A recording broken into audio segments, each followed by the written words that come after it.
help me reach 1,000 subscribers. Please like the video and share your thoughts on the video.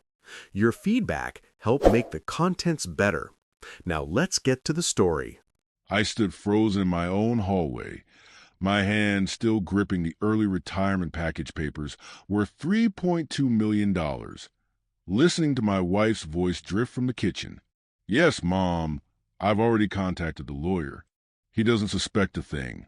Once the divorce is final, I'll get half of everything, including that retirement package he keeps talking about. Then Michael and I can finally be together without hiding. My name is David Chun." Wait, scratch that. My name is David Morrison. I'm 52 years old, and until 3 minutes ago, I thought I had the perfect life. 23 years of marriage to my high school sweetheart, a successful career as a senior software architect at one of the biggest tech firms in Seattle, and a daughter who just started her second year at Stanford. I'm the kind of guy who irons his jeans, remembers anniversaries, and still opens car doors. My buddies at work used to joke that I was so loyal, I made golden retrievers look flaky. I always laughed along, proud of my dedication to family. Funny how life has a way of turning your biggest pride into your biggest joke. I'd left work 2 hours early, practically floating through downtown Seattle traffic, imagining the look on Jessica's face when I told her we were set for life. Early retirement at 52. We could travel like she always wanted. Buy that lake house in Coeur d'Alene she'd been pinning on Pinterest for years. I even stopped at that overpriced French bakery she loves and bought her favorite raspberry tarts, the ones that cost $8 each because apparently regular raspberries aren't fancy enough.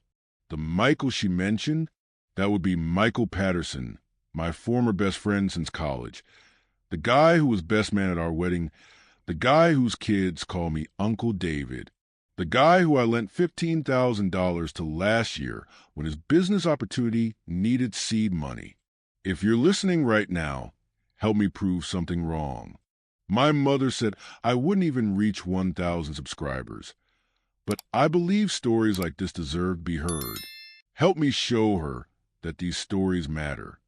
I carefully set down the bakery box on the hallway table, my hand surprisingly steady considering my entire world had just imploded. Jessica's voice continued, syrupy, sweet, and venomous all at once. "The lawyer said Washington is a community property state, so I'm entitled to half of everything accumulated during the marriage.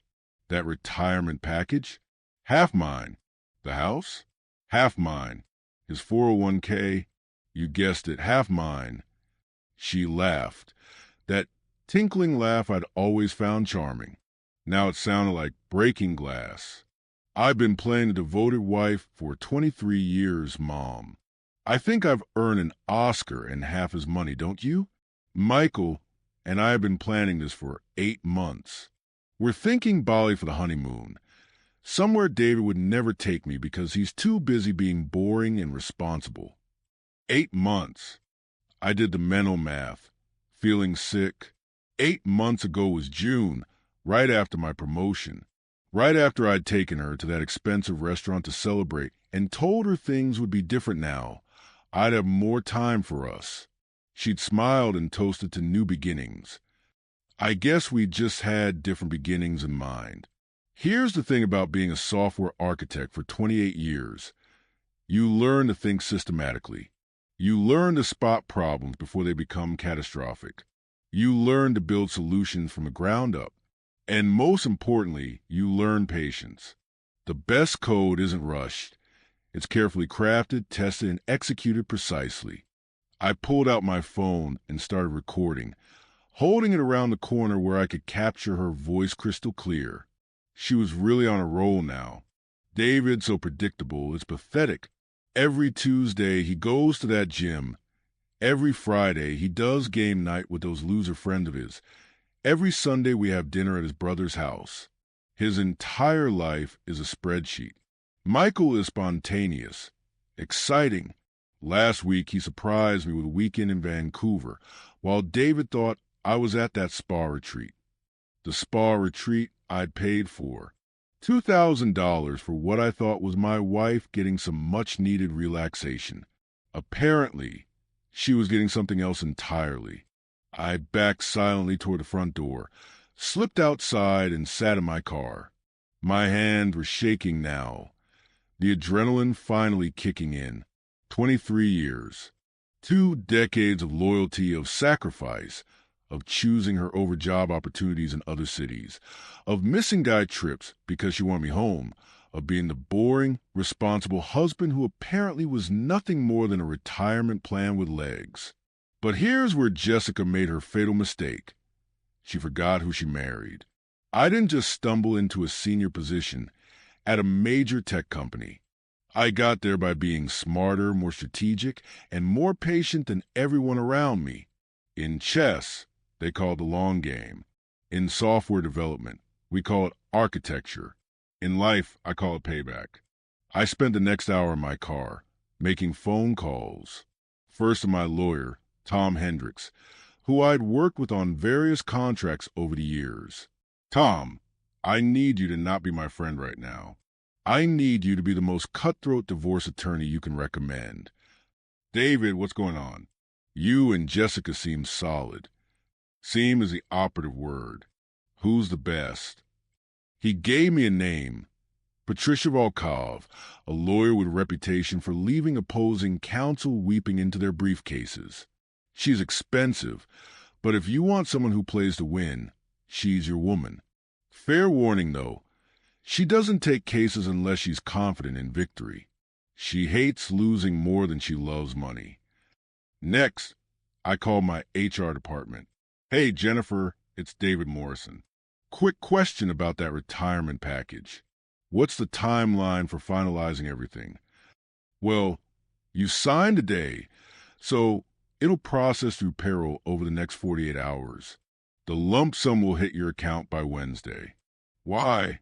Having second thoughts. Not at all. Just planning. And Jennifer, this stays between us, right? Company confidentiality. Of course. Your retirement isn't public information until you want it to be. Perfect. Jessica didn't know the package was already finalized. She just knew I'd been talking about it possibly happening. The difference between possibly and definitely was about to become very expensive for her. I call my brother, Tom. Next. Hey, need a favor. Can I stay at your place for a few days? I'll explain when I get there, but I need you to trust me and not ask questions yet. Everything okay? It will be. I promise I'll explain everything Sunday at dinner. Just act normal until then. My last call was to a private investigator whose card I'd gotten years ago during a corporate espionage case at work. Rick, it's David Morrison. We worked together on the Hyperion case 5 years back. I need surveillance on 2 people, and I need it starting yesterday. I gave him Jessica's details and Michael's. I need documentation of everything. Every meeting, every location, every moment together. Money's no object, but I need it thorough, and I need it admissible in court. How long has this been going on? 8 months, apparently. Plenty of time for patterns then. I'll have preliminary findings in 48 hours, full documentation in a week. Then I did something that would seem small, but was actually crucial.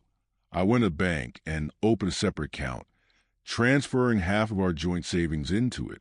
In Washington, I was entitled to half of everything accumulated during the marriage, just like she was. But she didn't need to know I was secure in my half before she could touch it.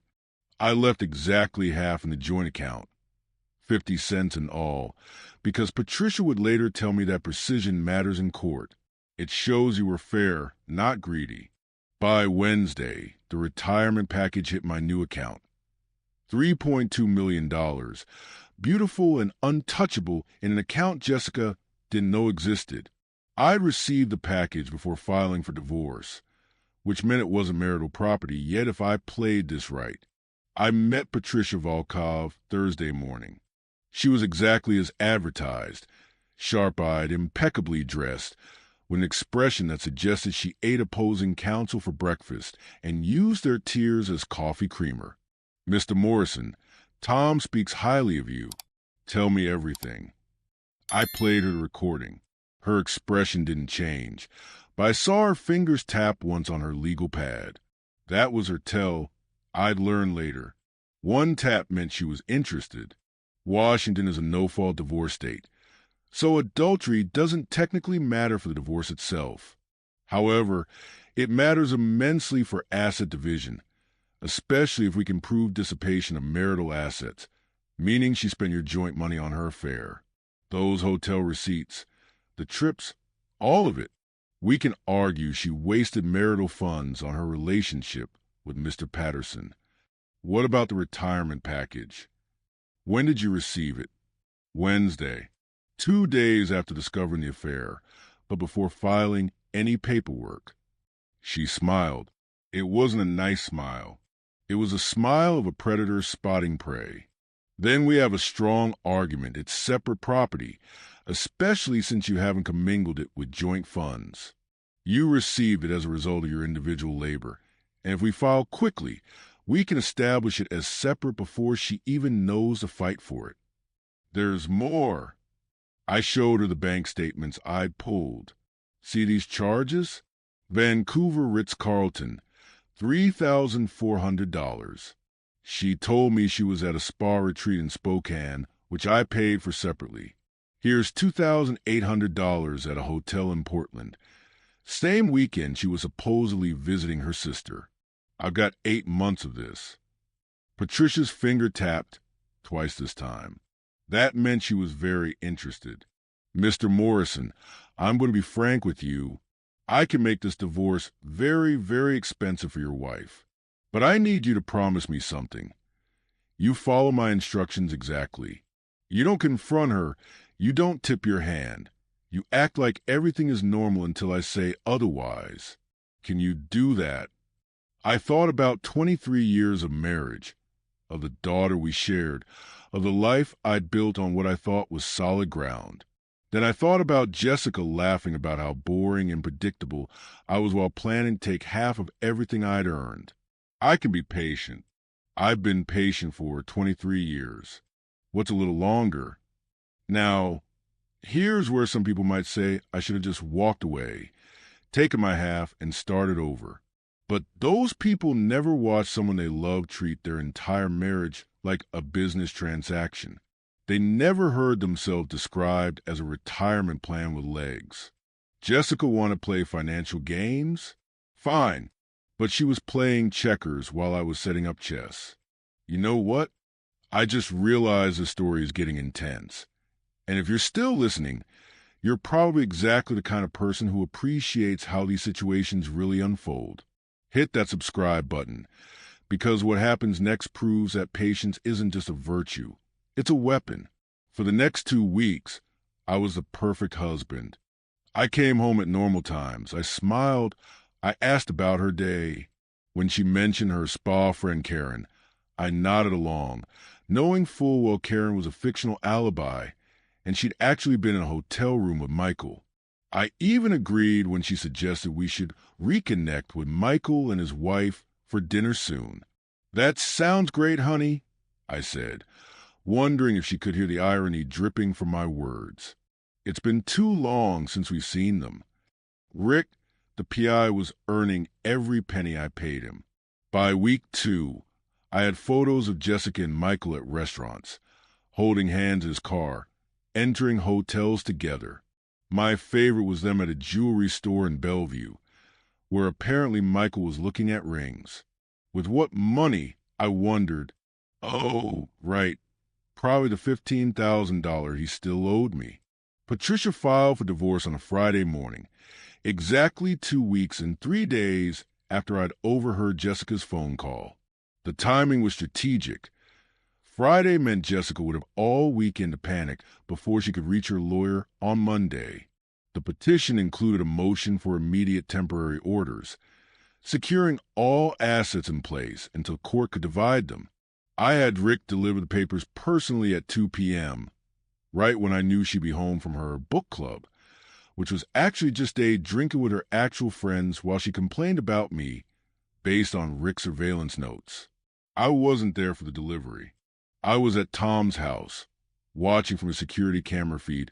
I'd asked him to point at my driveway. Jessica opened the door, smiled at what she thought was a delivery. Then her face went through about 15 different expressions as she read the petition. Shock, confusion, anger, fear. It was like watching a very satisfying slideshow. My phone rang 30 seconds later. I declined the call. It rang again. Declined. Then the text started. David, what is this? This is insane. We need to talk. Where are you?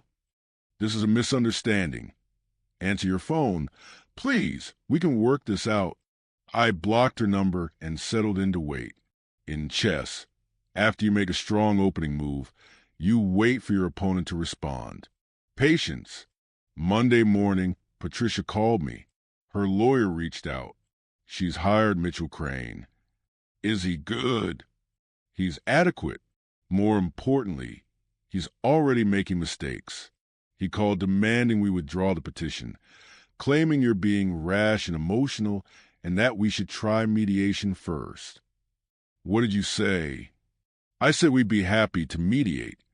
Right after Mrs. Morrison explains the approximately $67,000 in marital funds she spent on hotel rooms, restaurants, and trips with her boyfriend over the past 8 months. I may have also mentioned we have photographic evidence, recordings, and bank statements.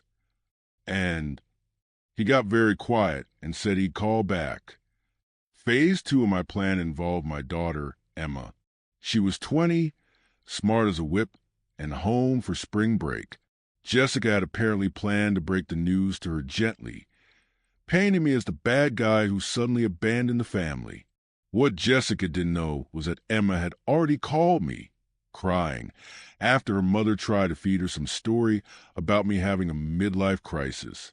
Dad, what's really going on? I played her the recording. There was a long silence on the phone.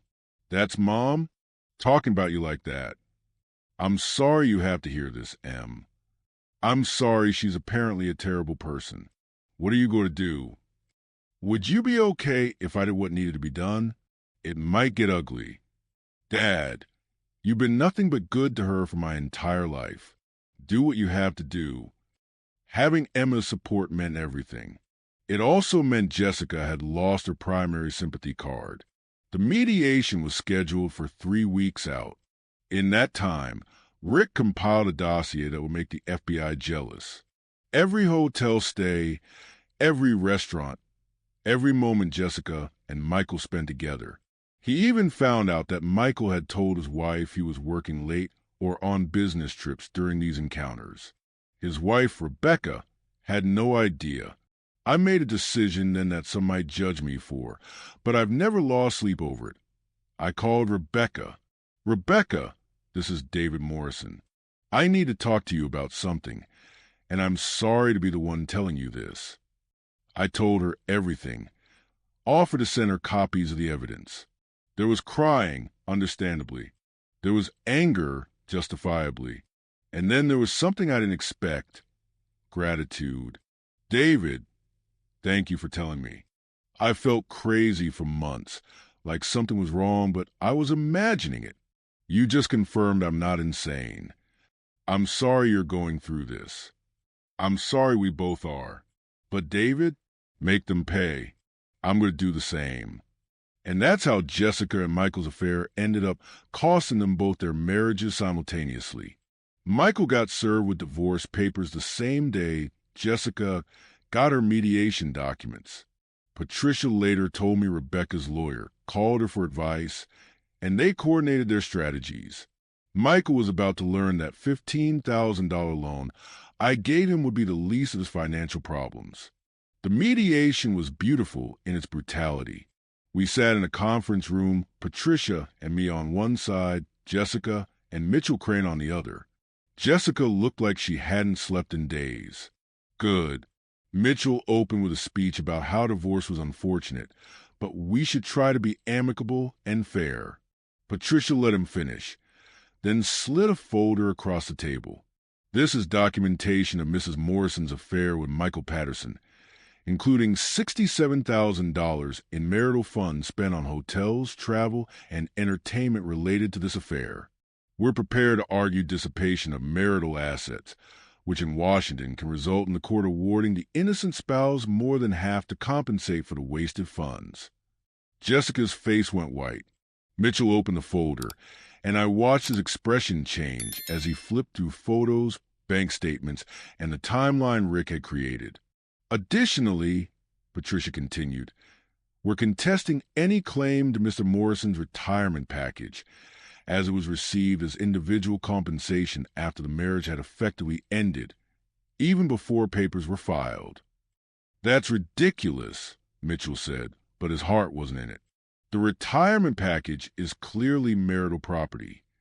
Mr. Morrison received the package 2 days after discovering the affair, but before any legal proceedings began. He can hardly be expected to have shared news of his professional achievements with a spouse who was actively planning to divorce him and take half of everything. The package was earned through his individual labor and professional reputation built over 28 years. We went back and forth for 2 hours. Every time Mitchell tried to claim Jessica deserved half of something, Patricia would reference the affair and the wasted marital funds. Every time Jessica tried to speak, her lawyer would put his hand on her arm to quiet her. Finally, Mitchell asked for a private consultation with his client. They left the room. "How are you holding up?" Patricia asked me. "Honestly, better than I expected. This almost feels like closing a business deal." "Good. Keep that mindset. Emotion is their weapon. Logic is ours." When they came back, Jessica's eyes were red. Mitchell looked defeated. "We'd like to propose a settlement," he said. "Here's what they offered. Jessica would take the house, her car, half the joint savings, minus the amount she spent on the affair, and her own 401k. She'd waive all claims to my retirement package, my 401k, and wouldn't ask for spousal support. In exchange, I wouldn't pursue her for the $67,000 in dissipated assets." Patricia looked at me. Counter. I confirmed. We went back and forth for another hour. The final settlement looked like this. I kept the retirement package, my 401k, my car, and the investment property in Montana I'd bought with an inheritance from my grandfather, which Jessica had conveniently forgotten wasn't marital property anyway. I got 60% of the joint savings to compensate for her spending. She got the house, but with a caveat. She had to buy out my half of the equity within 6 months, or it would be sold and we'd split the proceeds. Since the house had about $400,000 in equity and she'd need to pay me $200,000, and since she didn't have that kind of money, I knew she'd be forced to sell. She got her car, her 401k, which was substantially smaller than mine, and no spousal support. I agreed not to pursue the dissipated assets claim. But here's my favorite part, the piece that Patricia suggested and I immediately loved. Jessica had to sign a document admitting to the affair and the spending. This document couldn't be used to publicly shame her, but it could be shown to anyone who asked why the marriage ended. Emma wanted to know. She could see it. Jessica's parents wanted to know why I filed. They could see it. Any friends who might wonder if I was the bad guy? Documentation. "This is humiliating," Jessica said, the first word she'd spoken directly to me in the entire mediation. I looked at her, really looked at her, maybe for the first time since I'd overheard that phone call. "You know what's humiliating, Jessica? Being called boring and predictable. Being described as a retirement plan with legs. 23 years of loyalty, of love, of choosing you every single day. And you threw it away for someone who couldn't even afford to pay back a loan without my money. Sign the papers or we can go to court, where all of this becomes public record, and I pursue every single penny you spent on your affair." She signed. The divorce was finalized 60 days later. Jessica tried to buy me out of the house, but couldn't secure financing for $200,000 on her teacher's salary, especially once the bank found out she was divorcing and wouldn't have my income to rely on. The house went on the market, sold in 3 weeks because the Seattle market was hot, and I got my half of the equity, $197,000 after fees. Michael's divorce was messier. Turns out Rebecca was even more vindictive than I was, and Michael owned a small business that became a major point of contention. Last I heard, he lost the business in the settlement and was working as a manager at Best Buy. The $15,000 he owed me, I sued him in small claims court and won. With interest and court fees, he ended up paying back $18,000. I donated it to Stanford Scholarship Fund in Emma's name. Jessica moved into a 2-bedroom apartment in Tacoma, about as far from our old life as she could get while staying in the greater Seattle area. She tried to reach out a few times through Emma, suggesting we could be friends and co-parent, even though our daughter was an adult. I declined. Cordial strangers were the best I could offer. As for me, I took that retirement package and did exactly what Jessica and I had planned to do. Just without Jessica, I bought the lake house in Coeur d'Alene, a beautiful place with a dock and a view that makes you believe in God. Emma comes to visit whenever she's on break from Stanford. We fish, we talk, we heal. I've traveled to Italy, where I learned to make pasta from a grandmother in Tuscany. Japan, where I spent a month just wandering and eating and not thinking about divorce lawyers or cheating wives. Peru, where I hiked Machu Picchu and realized that some things are worth climb. I'm dating again, which feels weird at 52, but also liberating. I'm not looking for anything serious, just enjoying the company of women who are honest about what they want. It's refreshing. Emma told me Jessica asked about me recently. Wonder if I was seeing anyone, if I was happy. Emma, bless her, said, "Dad's doing great, better than I've seen him in years. Actually, I don't hate Jessica anymore. Hate requires energy, and she's not worth it. What she did doesn't define me. How I responded does. She wanted to treat our marriage like a business transaction? Fine. I showed her I was better at business than she'd ever be. The best revenge isn't anger or cruelty. It's building a life so good, so full, so genuinely happy that your betrayer becomes irrelevant to your story. They're just a plot point you had to get through to reach the good chapters. That $3.2 million retirement package? I still have most of it, invested wisely, growing steadily. Jessica would have had access to half if she'd just been honest, if she'd just been faithful. Instead, she got a 2-bedroom apartment in Tacoma and the knowledge that she traded a lifetime of security for an affair with a guy who now works retail. I'm 52 years old, financially secure, living in my dream home, traveling the world, and rebuilding a relationship with my daughter that's stronger than ever. Sometimes I stand on my dock at sunset, beer in hand, and think about that moment in the hallway when my world fell apart. Best thing that ever happened to me. As it turns out, Jessica did me a favor, really. She freed me from a life of being taken for granted, of being valued only for what I could provide, of being called born by someone whose idea of excitement was sneaking around with my former best friend. If you're still listening to this story, you're probably wondering if I ever saw Jessica again after everything was finalized. I did, once. It was at Emma's graduation from Stanford last spring. Jessica was there with her boyfriend, some guy she'd apparently started dating 6 months after our divorce.